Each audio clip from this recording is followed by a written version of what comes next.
¿Qué tal? Soy Ana María Ibarra y te doy la bienvenida a Tus Derechos. Este programa es sobre ti y sobre lo que más te importa: tu familia, tu salud, tu voz, tu libertad, tus derechos. Comenzamos.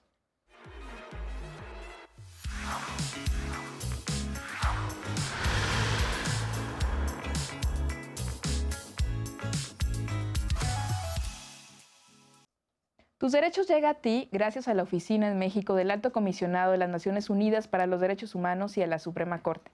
El día de hoy vamos a platicar de publicidad oficial y el tema de omisiones legislativas a propósito de un asunto pues, muy interesante que resolvió hace ya unos años, no sé, un año, 2 años, la Suprema Corte, el amparo en revisión 1359/2015. Y para esto pues nos acompañan invitados de lujos, amigos también. Se encuentra con nosotros Daniel Zapico Alonso, oficial de Derechos Humanos de la Oficina en México del Alto Comisionado de las Naciones Unidas para los Derechos Humanos.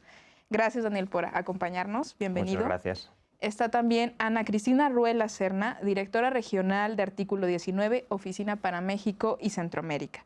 Y José Ignacio Morales Simón, que él es secretario de Estudio y Cuenta de la Coordinación General de Asesores de Presidencia de la Suprema Corte de Justicia de la Nación. Bienvenidos todos, todas. Gracias por estar aquí. Muchas gracias. Y pues este asunto, aunque ya se ha tenido oportunidad de platicar de él en otros foros, aquí mismo en Justicia TV, pues creo que es muy importante, sigue siendo un tema muy importante en tanto como platicábamos fuera del aire, Ana Cristina nos decía, pues todavía parece que no hay una regulación efectiva, adecuada, ¿no? Entonces creo que es bastante pertinente que sigamos platicando del tema. Antes de empezar como a discutir el caso, me gustaría, Ana, que nos platicaras qué es Artículo 19, qué hace en el tema de libertad de expresión.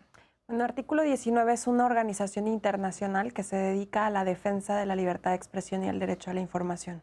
Nace en Londres, Inglaterra, en 1985 y nosotros creemos y pensamos que todas y todos podemos participar activamente en el espacio cívico si somos capaces de recibir, de buscar y de difundir información libremente.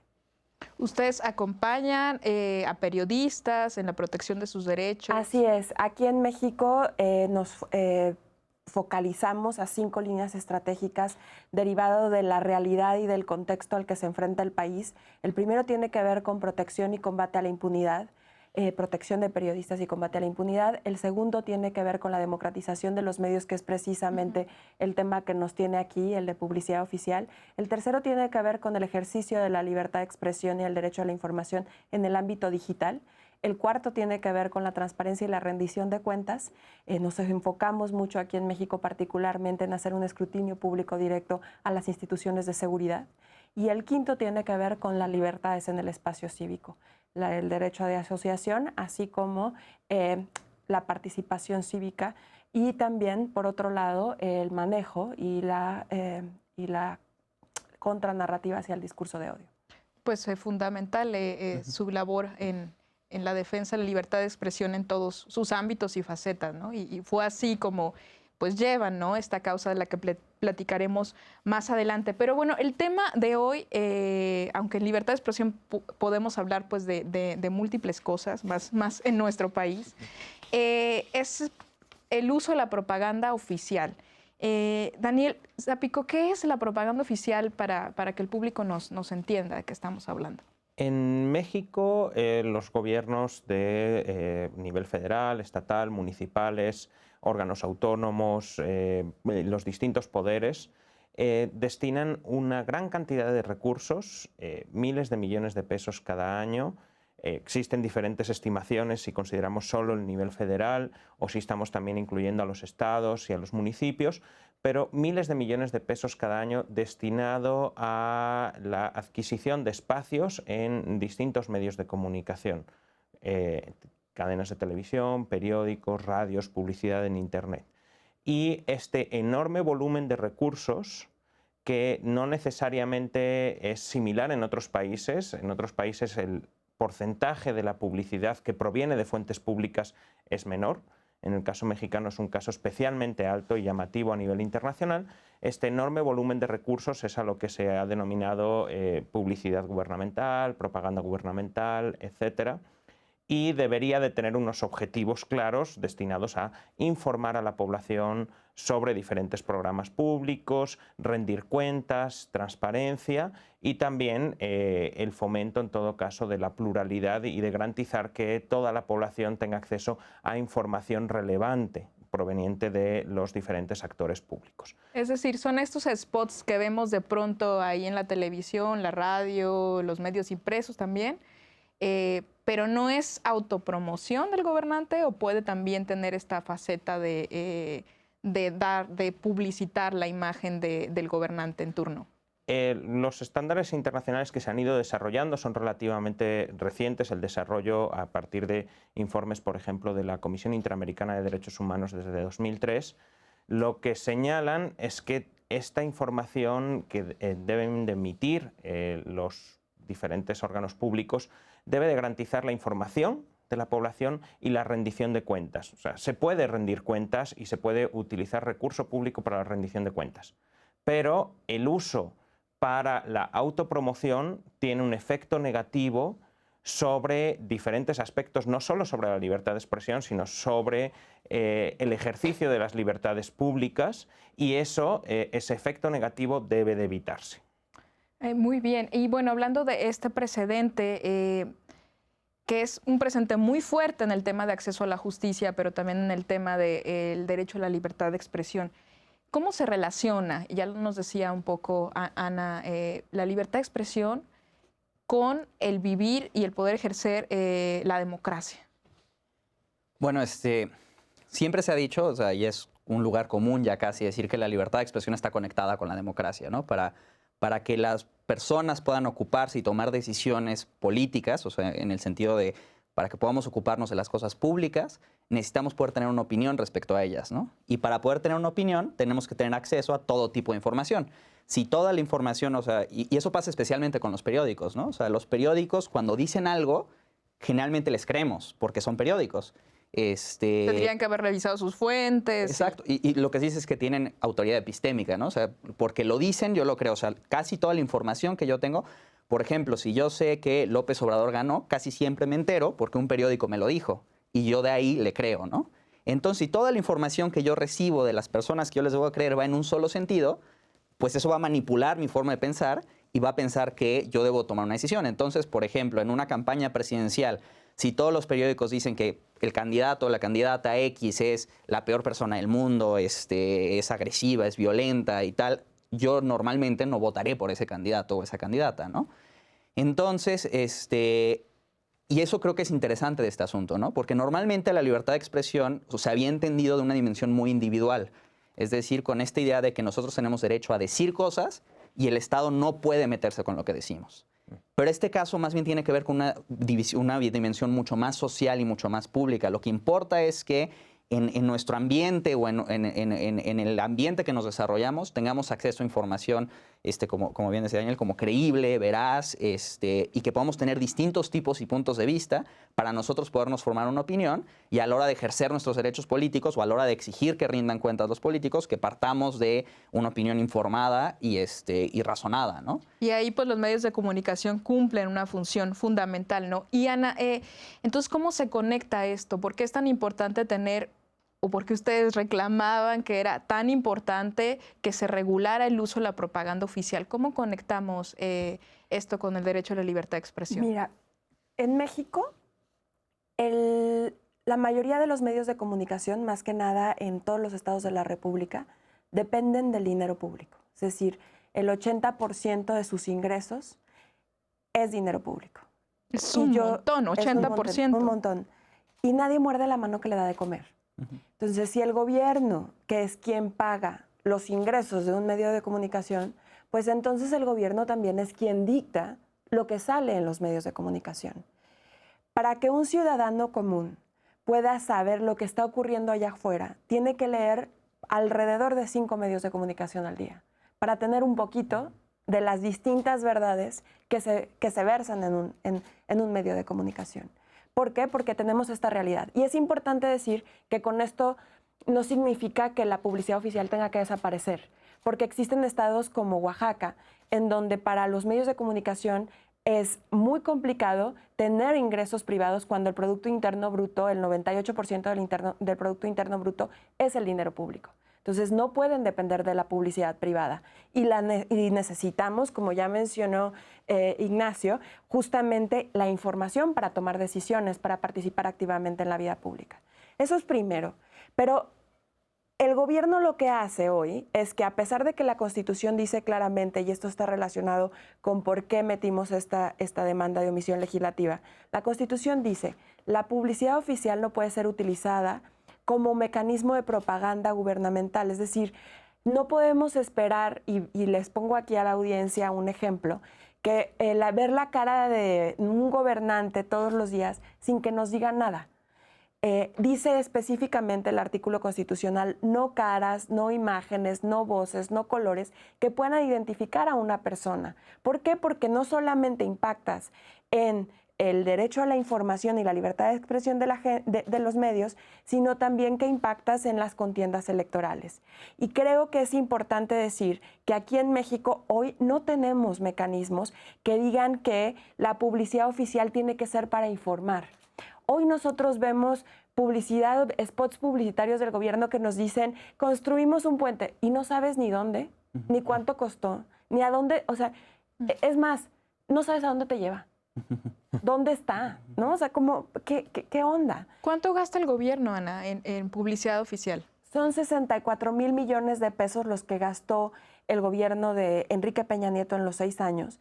El gobierno de Andrés Manuel se comprometió a reducir el gasto en un 50% porque anualmente, en promedio, Enrique Peña Nieto gastaba solo en el gobierno federal 10,000 millones de pesos. Ahora se han comprometido a bajar el gasto a 4,800 millones de pesos, que sigue siendo un monto considerable si tomamos en cuenta que no existen criterios para la asignación. O sea, es decir, hoy esos 4,800 millones de pesos se van a asignar como quiera el gobierno, así. Y yo le pregunto a la gente, ¿no querrían saber por qué decidieron asignárselos a Televisa, a TV Azteca o a otros medios de comunicación y no a los medios comunitarios que están realmente tratando de informar a la gente sobre las campañas de vacunación, del registro civil, etcétera, etcétera, etcétera? Creo que es más importante pensar que la gente que hoy no forma parte de la sociedad de la información se acerque a la información a través de estos mecanismos, a que aquellos que ya formamos parte de la sociedad de la información y que naturalmente nos acercamos a ella, pues entonces sigamos siendo expuestos a diverso tipo de información.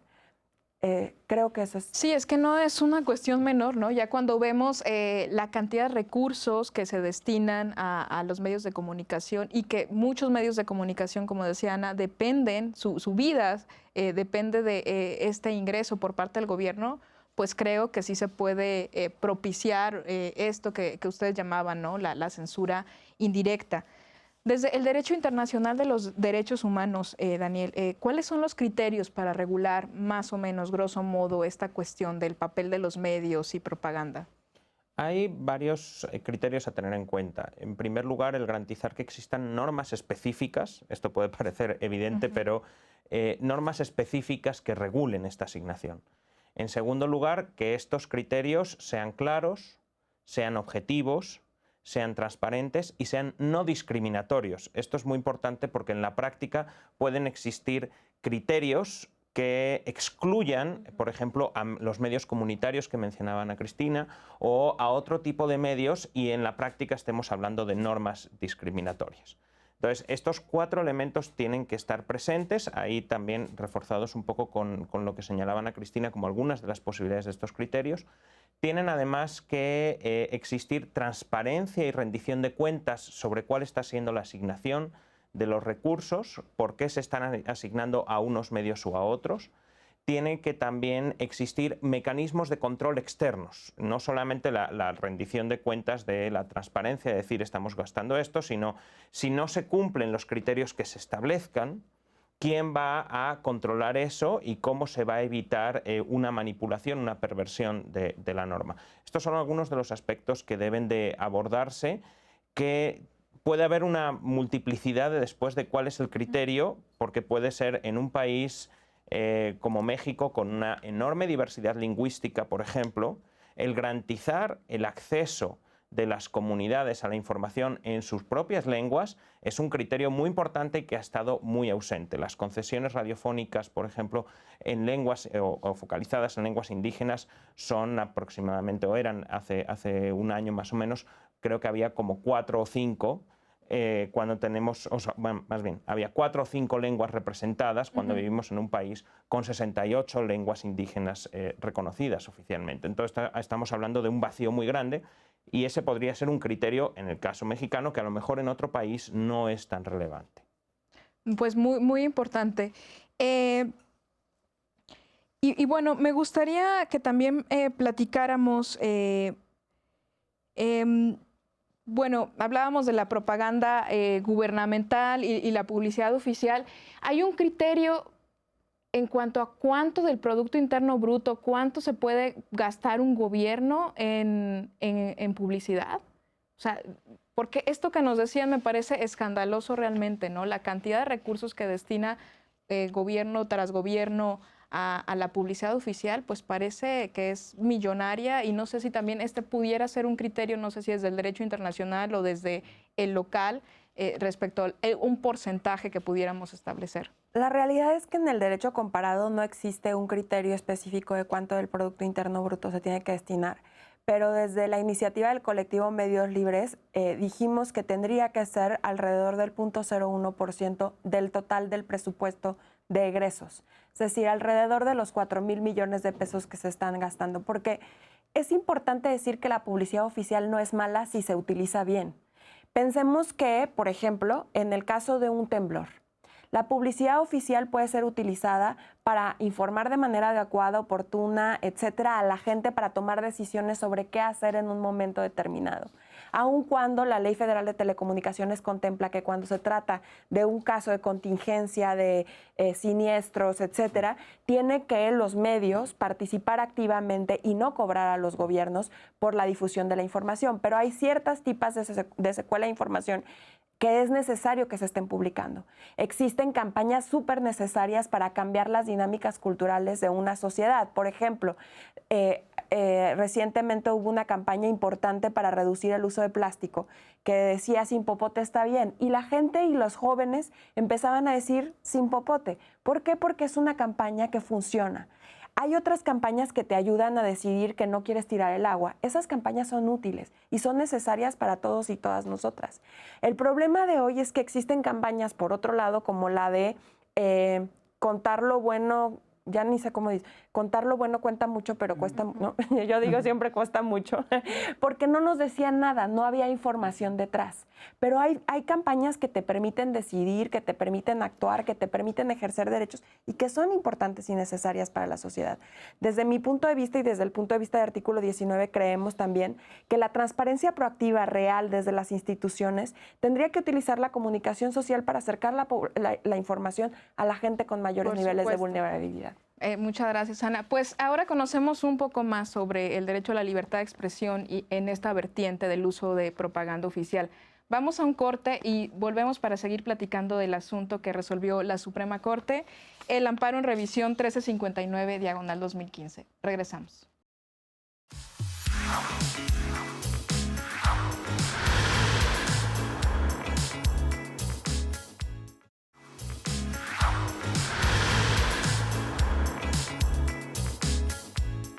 Estamos de vuelta en Tus Derechos, platicando hoy de la propaganda oficial a propósito de un asunto que resolvió la Suprema Corte. Y nos decías, Ana, que entonces un criterio más o menos que ustedes consideran desde artículo 19 adecuado para el porcentaje del gasto oficial sería, ¿qué me decías? 0.01%. ¿Y cuánto estamos gastando? Bueno, lo que pasa es que se había gastado lo doble, ¿no? En el último año de Enrique Peña Nieto se gastaron alrededor de 10,600 millones de pesos en publicidad solo en el gobierno federal. Es importante decir que a nivel estatal los niveles de transparencia son muy lamentables. Entonces, hasta ahora solamente tenemos conocimiento de alrededor de 4,000 millones de pesos que se ejercieron, pero no tenemos conocimiento de a quién se asignaron, por ejemplo, estos 4,000 millones de pesos. En el caso específicamente del gobierno federal, de los 64,000 millones de pesos que se ejercieron en el sexenio, el 53% se destinó a 10 medios de comunicación, a 10 grupos de medios de comunicación, y los otros 48% se destinaron a más de 2,553 medios. Es decir, quienes controlan la comunicación que todas y todos recibimos todos los días son 10 casas de medios. Y esto es algo bastante lamentable porque lo que permite es un control efectivo de la información que todas y todos recibimos. Y es algo que nos tendríamos que preguntar. ¿Por qué? Porque las tendencias al sesgo de la información, a esto, yo siempre he dicho que ahora el boom de la desinformación y las noticias falsas no viene desde que Trump empezó a hablar de ellas. Es en México el propulsor de noticias falsas histórico ha sido el Estado, un Estado que busca controlar los flujos de información que llega a la gente. Quizá no mentiras, pero verdades a medias. No. Sí, pueden ser verdades a medias o una administración de la información, decidir, o sea, decidir qué parte de la protesta contarte, por ejemplo, ¿no? No es lo mismo decirte que no está sucediendo la protesta a contarte la protesta que terminas deslegitimando, criminalizando, etcétera, como audiencia. El gobierno mexicano ha tenido una comunicación social muy eficaz porque lo que ha hecho es justo controlar la información a través de cortinas de humo y a través de mecanismos de manipulación casi perfectos, que ahora, por ejemplo, se trasladan a las redes sociales. Y estos... Sí, bueno, tenemos ahí muchos ejemplos. Estos medios grandes, estos 10 medios que tú decías reciben la mayor cantidad o recibieron la mayor cantidad de propaganda gubernamental, más o menos cuánto de sus ingresos corresponde a esta propaganda gubernamental, si tienes... Pues precisamente es muy complicado decirlo porque no existe transparencia y tampoco existe el compromiso por parte de los medios de comunicación de ser transparentes con sus audiencias. En Estados Unidos hay medios como el New York Times que anualmente publica de dónde vienen sus ingresos, cuáles, ¿no? Hacen un reporte de transparencia. Aquí no existe un solo medio que nos diga de dónde están recibiendo sus ingresos y cuáles son, por ejemplo, sus intereses y cómo va a ir la línea editorial. No está mal que un medio de comunicación te diga yo soy de derecha o de izquierda. El problema es que te diga que es totalmente imparcial y que tú lo leas, como dice Ignacio, pensando que es imparcial y que estás teniendo una verdad ahí. Bueno, pues vamos ahora sí a adentrarnos al caso que resolvió la Suprema Corte. En esta sentencia, básicamente, muy rápido, Nacho, ¿qué fue lo que resolvió la Corte? Bueno, en el fondo, o sea, algo como de lo que queremos partir es, en este caso lo que se impugnaba nada más era que no había una ley, ¿no? Entonces, no se discutía si había un acto concreto de censura, que eso es interesante. Hay otros tribunales en Argentina donde sí había habido casos donde llegaba un periódico y decía, yo le vengo pegando al gobierno y después coincide que me reducen la publicidad oficial en un 50% o en un porcentaje muy alto, ¿no? Este no era el caso en México. En México, lo que alegaba artículo 19 es que la falta de regulación en sí violaba la libertad de expresión. Entonces, lo que dice la Corte... ¿Falta de regulación por qué? Porque no hay una ley. O sea, el problema es que en bueno, ahorita ya hay una ley que me lo regula, pero en este momento el gobierno puede decidir discrecionalmente a quién le da publicidad y a quién no, y no había ningún criterio que le pudiera dar seguridad a los periódicos para saber cuándo tenían derecho a recibir esa publicidad o esos ingresos por publicidad oficial o no. Entonces, lo que hace la Corte es que primero resalta esto que ya hemos hablado mucho, ¿no? Como la importancia de los medios de comunicación y cómo es a través de los medios de comunicación que obtenemos la mayor información y generamos nuestras opiniones, y cómo es muy importante en un Estado democrático tener medios de comunicación independientes, fuertes, que no tengan miedo a que los maten, que no tengan miedo a sufrir violencia, pero también que puedan saber que pueden criticar al gobierno sin sufrir represalias. Y después lo que sostiene la Corte es que la falta de regulación propicia un ejercicio arbitrario de ese gasto, ¿no? Como no teníamos en el caso ninguna prueba de que hubiera censura, lo que dice es, no es necesario eso. Es suficiente con que no haya regulación para que los medios solos no quieran criticar al gobierno, porque como bien decía Ana Cristina, ¿no? O sea, nadie quiere morder la mano que te alimenta. Si el 80 o el 50 o el 60% de tus ingresos depende de publicidad oficial y tú vas y los criticas y sabes que no tienes ninguna seguridad ni ningún resguardo que vas a seguir recibiendo ese tipo de publicidad, pues vas a preferir no hacerlo, ¿no? Y el problema era ese, lo que dice la Corte es eso está afectando el derecho a libertad de expresión en su dimensión colectiva porque no sabemos de tal vez toda la información que nos estamos perdiendo, ¿no? O sea, tal vez hay un montón de temas de los que no quieren hablar ahora los periódicos por miedo a que pierdan sus ingresos y pues tengan que cerrar. Entonces, ahí es donde detecta la violación a la libertad de expresión la Suprema Corte. Lo que dice es, esta falta de regulación y todo este gasto que se ejerce ahorita propicia un estado de cosas que vulnera la libertad de expresión en tanto los medios no tienen seguridad y eso fomenta que haya autocensura, que haya censura indirecta y demás. Entonces, lo que necesitamos es un marco jurídico que le dé seguridad a los medios de comunicación. Quizá para reforzar un poco lo que nos está diciendo Ignacio, Daniel, ¿por qué es tan importante también desde el derecho internacional de los derechos humanos el que esto esté reglado, ¿no? Ya nos hablabas de algunos criterios, pero ¿por qué tener pues estas bases? Como decía, el que exista una reglamentación, en este caso puede ser una ley, es uno de los criterios que ha sido destacado, por ejemplo, por la Comisión Interamericana de Derechos Humanos. ¿Y por qué? Porque da objetividad, da certezas. La ausencia de esas certezas permite el uso arbitrario de los recursos y eso se convierte en esa forma de censura indirecta que mencionabas, que no necesariamente tiene que probarse porque no necesariamente tiene que ser intencional. Simplemente, si yo sé que el día de mañana la autoridad X a la que yo critique me puede retirar los fondos, yo voy a evitarlo, como nos decía Ignacio. Y eso hace que ni siquiera lleguemos al momento de la censura porque ya estamos mucho antes pensando en cómo evitar que nos perjudiquen y en ese sentido es en el cual el tener certeza, el tener objetividad, permite garantizar que no existe esa manipulación y protege a los propios medios de comunicación frente a cualquier injerencia arbitraria. Ahora vivimos en un mundo del miedo a la injerencia arbitraria. No necesitamos que llegue esa injerencia arbitraria, pero en muchas ocasiones llega. Y esto pega no solamente a los medios, sino incluso a las y los periodistas individuales, que muchas veces ven como los medios los despiden porque hubo una llamada de un palacio de gobierno, de una área de comunicación social diciendo ¿cómo te atreviste a publicar esto? Y de repente las y los periodistas en muchos estados del país pueden ser despedidos o pueden encontrarse en una situación de mayor vulnerabilidad porque si alguien los agrede, su propio medio no los va a respaldar porque no quiere enfrentarse con el poder político. Y ahí se relaciona también la falta de regulación con una cosa de las que nos señalaba Ignacio, la importancia de la protección y de que los propios periodistas no se sientan intimidados, amenazados, violentados o en riesgo. Y en este sentido, esa falta de regulación ayuda a todo lo contrario, a que sí haya periodistas en riesgo.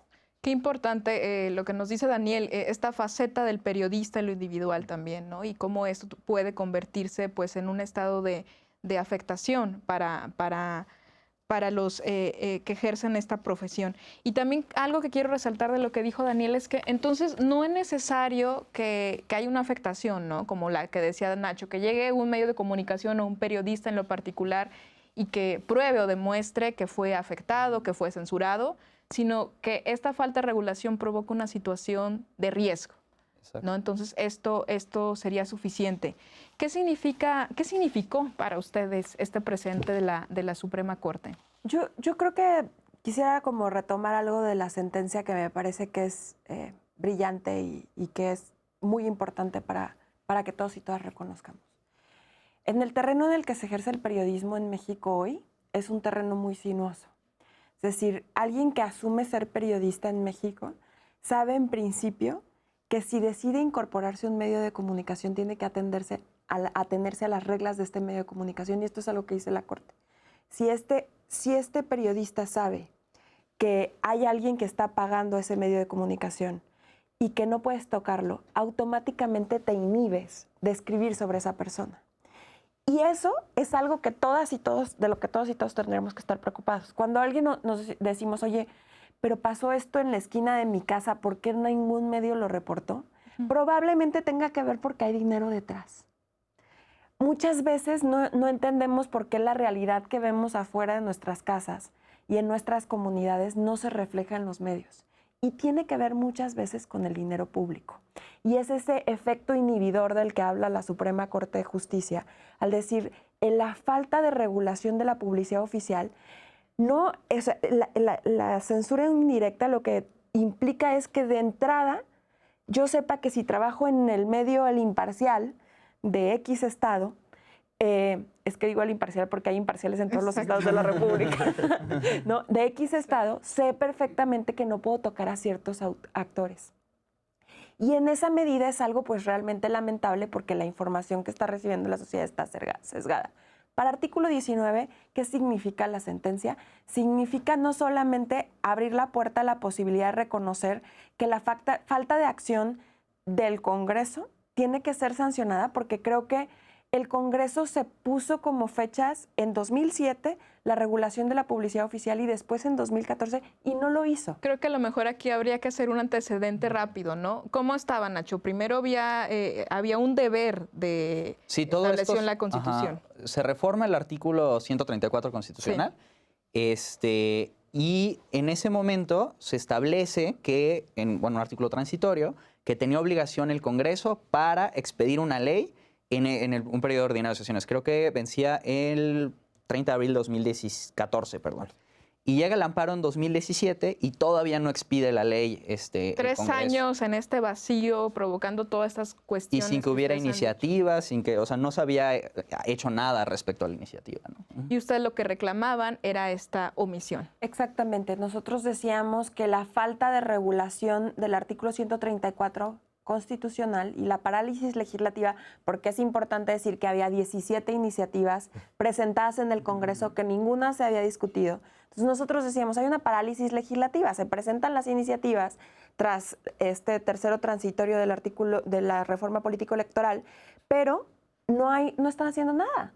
Y no hay una acción constitucional que le diga al Congreso que está violando lo que dice la propia Constitución. Entonces, decidimos ampararnos por esto, porque además veíamos todo lo que mencionó Daniel, que son las afectaciones constantes que se generan al periodismo, pero también a la información de la gente, y decidimos argumentar esto.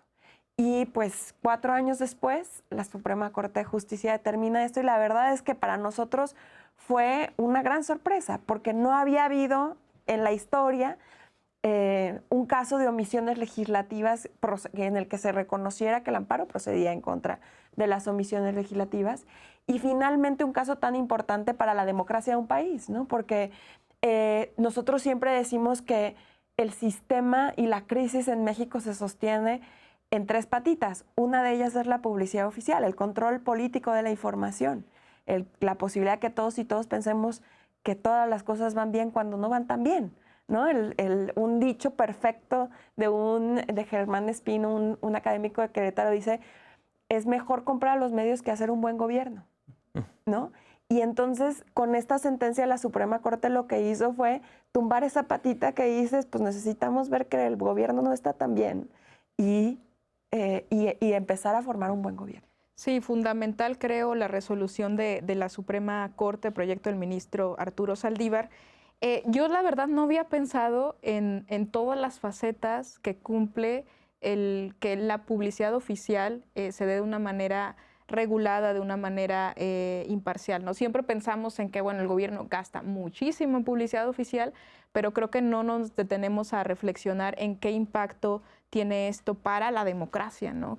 Creo que coincido con lo que tú dices, Ana. Y bueno, aunque me gustaría que siguiéramos platicando más a detalle el caso en el siguiente bloque, ¿por qué, ahora nos parece como escandaloso? O sea, ¿por qué un ciudadano no podía reclamar que el legislador estaba incumpliendo un deber constitucional de emitir una regulación tan necesaria para el ejercicio al derecho a la libertad de expresión?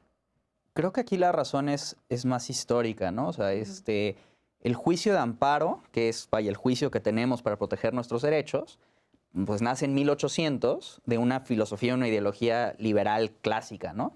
Entonces, todo el diseño del amparo era para proteger a un individuo de una vulneración que tenía frente al Estado, ¿no? Y esto lo explica muy fácil con el primer amparo, ¿no? O sea, un juez se para enfrente del pelotón de fusilamiento y dice, no fusilen a este fulano, ¿no? y lo detiene. Y para eso servía el amparo muy bien. El reto para el amparo de este caso es, como hemos venido platicando, que implicaba una violación colectiva y una violación a un estado de cosas para toda la nación, no solo para un individuo, sino una vertiente colectiva de la libertad de expresión. Entonces, históricamente se había sostenido con esta ideología más liberal que el amparo solo podía beneficiar a quienes lo pidieran. Entonces eso se llamaba el principio de relatividad, es decir, que cuando un juez emitiera una sentencia solo podía beneficiar a las personas que habían venido y no a más. Y la verdad es que este amparo es interesante porque es de los primeros o pocos amparos que intentan solucionar una situación colectiva, ¿no? Aquí, y para de eso, modo que amparara solo artículo 19 o cómo iba a ser. Exacto. Vamos a ir a un corte y seguimos con este tema, Ignacio. Gracias por acompañarnos. No le cambie. Regresamos para seguir hablando de publicidad oficial y omisiones legislativas. Volvemos.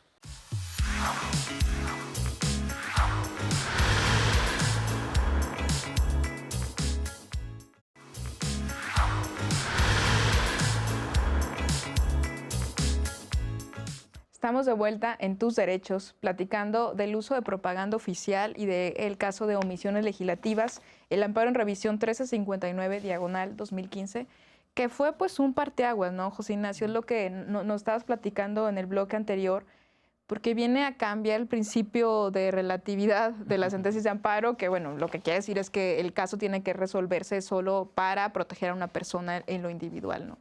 Entonces este caso modifica ese entendimiento, porque le obliga al legislador a emitir una ley, ¿no?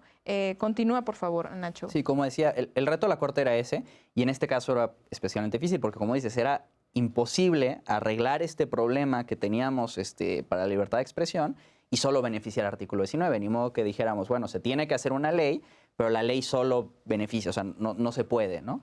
Y en eso, algo que quiero también hacer énfasis es en eso, ¿no? Que aquí la solución era necesariamente colectiva y que la ley iba a beneficiar necesariamente a todos. O sea, lo que necesitamos, es que los medios de comunicación tengan certeza cuando están emitiendo sus noticias que no van a castigarlos por criticar al gobierno, criticar a ciertas personas. Y la única forma de lograr eso es si hay normas y bases que establecen cuándo tienen derecho a recibir esa publicidad oficial y que si se las quitan, ellos puedan defenderse con esas normas y bases, ¿no? Que además era derivado de un deber pues, que el propio constituyente estableció, ¿no? Para los legisladores. Exacto. Pero a lo mejor es, pues no sé si ya sigue siendo controvertido o no, pero si la Corte obliga al legislador a legislar, ¿no se está violando la división de poderes? ¿No es una facultad que les correspondería a ellos de manera libre? En este punto la Corte lo debate de frente y lo que sostiene es que como se deriva de la Constitución y no hay ningún poder ni nadie puede estar arriba de la Constitución, no hay una violación a la división de poderes porque la Corte solamente está haciendo su trabajo de velar porque se cumpla con la Constitución, que es como la labor fundamental de la Corte. Entonces, si el deber es constitucional, como era el caso, y la Constitución le dice al Congreso, tienes que emitir una ley en estos términos y lo incumple, la única forma que tenemos para garantizar que se va a seguir cumpliendo y observando la Constitución es si la Corte le ordena al Congreso a legislar. Entonces, creo que no se esa división de poderes porque la propia Constitución fue la que estableció que tenía que legislarse. No es la Corte la que crea el deber de la Corte es proteger la Constitución. Exacto. Y otro punto creo que muy relevante de la sentencia es que les da la facultad a las organizaciones sociales, civiles, el poder de demandar pues, los propósitos que persiguen, ¿no? Está como, bueno, que en términos técnicos se le llama pues, la ampliación del interés legítimo. ¿Qué significa para ustedes como una asociación que defiende la libertad de expresión que digan, sí, ustedes son órganos legitimados para venir a demandar aquellas cuestiones que afectan al derecho en general? Pues para nosotros es algo muy importante porque hay veces que caminando en la defensa de derechos humanos te encuentras con que la frustración va más allá de todo y que el derecho puede ser una gran herramienta para avanzar hacia discusiones que no se habían tenido. En este caso en específico, artículo 19 y Fundar llevábamos ya 10 años pidiendo criterios claros, objetivos y transparentes para la asignación de la pauta, pidiendo una ley de publicidad oficial. Llevábamos muchísimo tiempo diciendo no podemos hacer nuestro trabajo como organizaciones civiles de defensa de la libertad de expresión, o en el caso de Fundar, de defensa del derecho a la información y la transparencia, si no existe una ley como esta. Entonces, nuestra razón de ser se está perdiendo si no podemos hacer esto. Y creo que la Corte lo entendió muy bien al decir, bueno, sí, efectivamente, si el artículo 19 se dedica a defender la libertad de expresión, su objeto social no se puede cumplir en una sociedad como la mexicana porque no existe una regulación al artículo 134 constitucional, aun cuando exista un reconocimiento explícito en la Constitución de que la propaganda gubernamental no puede ser utilizada para fines políticos. Esto pues realmente es algo que se queda en el tintero para todas las instituciones públicas, y Artículo no puede hacer su trabajo. Y para nosotros es algo muy importante porque nos permite además avanzar en luchas individuales de cada uno de los periodistas con los que trabajamos, pero también de las otras organizaciones de la sociedad civil que tratan de avanzar hacia mayor transparencia y escrutinio público del dinero público que se ejerce del gobierno hacia los medios de comunicación. Entonces, claro que es algo muy relevante que creo que no se puede perder en esta lucha por avanzar hacia los derechos humanos, y que pues desde el caso de Mexicanos Primero fue reconocido como la parte del interés legítimo de las organizaciones, que creo que tenemos que seguir explorando desde las organizaciones para hacer avanzar los derechos humanos. Sí, ¿no, Nacho? Creo que es fundamental este hecho de que se les reconozca a las organizaciones civiles la facultad de defender derechos de carácter colectivo. Creo que pues les da su justo lugar. ¿Cómo se da esta evolución del interés legítimo? Muy rápidamente. Sí, es una pregunta larga. Sí. Sí, básicamente en el amparo, en la reforma constitucional al amparo, se reconoce el interés legítimo. Y la idea del constituyente al incorporarlo era eso, era abrir el espectro de protección del juicio de amparo, porque antes solo se protegían derechos individuales y ahora ya tenemos muchos más derechos más complejos, como el derecho a la educación, el derecho a la salud, que justamente tienen esta dimensión colectiva, donde no necesariamente se afecta al derecho de una persona, pero sí se le afecta materialmente, ¿no? Entonces, la idea del constituyente al incorporar el interés legítimo era eso, permitir que personas que no resienten una afectación directamente en un derecho subjetivo puedan pedir amparo porque se les afecta en un sentido muy amplio, ¿no? O sea, puede ser económicamente, en sus intereses, materialmente y de muchas formas. Y creo que el efecto es muy importante para la Corte porque vemos que en el derecho comparado casi todos estos derechos o las grandes conquistas de estos derechos se han logrado a través de estrategias de litigios de este tipo y estrategias de litigio de este tipo, ¿no? Digo, por citar el más famoso, en Estados Unidos, cuando en la decisión de la Corte que obliga a que las escuelas sean mixtas y no pueda dividirse por razas, viene de un litigio de este tipo, ¿no? Entonces creo que también es una decisión correcta la Corte abrirlo de esta forma porque va a permitir discutir y enfrentarse a problemas que si no nunca podríamos enfrentarnos y que México necesita mucho. Fundamental, creo, para el avance a la conquista de los derechos humanos. ¿Y luego qué ocurrió, Daniel? Entonces, la Corte dice, legislador, tienes que emitir la ley. ¿En qué estado de cosas actual estamos? Posteriormente se emitió la ley por parte del Congreso de la Unión en un proceso un tanto atropellado por los tiempos y donde creo que faltó una mayor apertura a la incorporación de los estándares internacionales de los que hablábamos y de lo que se estaba señalando por parte de periodistas, de organizaciones de la sociedad civil, etc. Hubo un cumplimiento formal de la sentencia con la emisión de la ley, pero como han destacado los relatores de libertad de expresión, tanto de la Comisión Interamericana de Derechos Humanos como de Naciones Unidas, materialmente no hubo un cambio profundo. La ley aprobada mantiene en la práctica un amplio margen de discrecionalidad para las autoridades, lo cual permite que se siga asignando la publicidad oficial de la misma manera. En ese sentido, es importante que se siga trabajando para incorporación de estos criterios objetivos, claros, transparentes, y se dé certezas. Con el actual gobierno, Comunicación Social de la Presidencia ha trabajado en unos lineamientos para la asignación de la publicidad oficial del gobierno federal. Habrá que ver su funcionamiento, pero también es muy importante que esto no debe de quedarse solamente en el gobierno federal, sino debemos de trabajar a nivel estatal y a nivel municipal, y que además se debe de evaluar el funcionamiento de las propuestas que se están haciendo, porque no es lo mismo de todas maneras tener unos lineamientos que una ley, y probablemente fuese conveniente avanzar en la reforma de la ley que se aprobó o en la emisión de una nueva ley que garantice la efectiva incorporación de los estándares internacionales, porque ahora mismo hay una norma que no está cumpliendo con esos estándares. ¿Y esto fue controvertido por artículo 19 también? Sí, definitivamente. Lo que hizo el Congreso fue realmente adaptar los lineamientos que tenía la Secretaría de Gobernación para asignar la publicidad oficial, que realmente no decían nada, y volverlos ley. Entonces, realmente con lo que nos quedamos es con una ley que no dice nada y que tiene efectos generales para todos los municipios y todas las instituciones, municipios, estados y federación.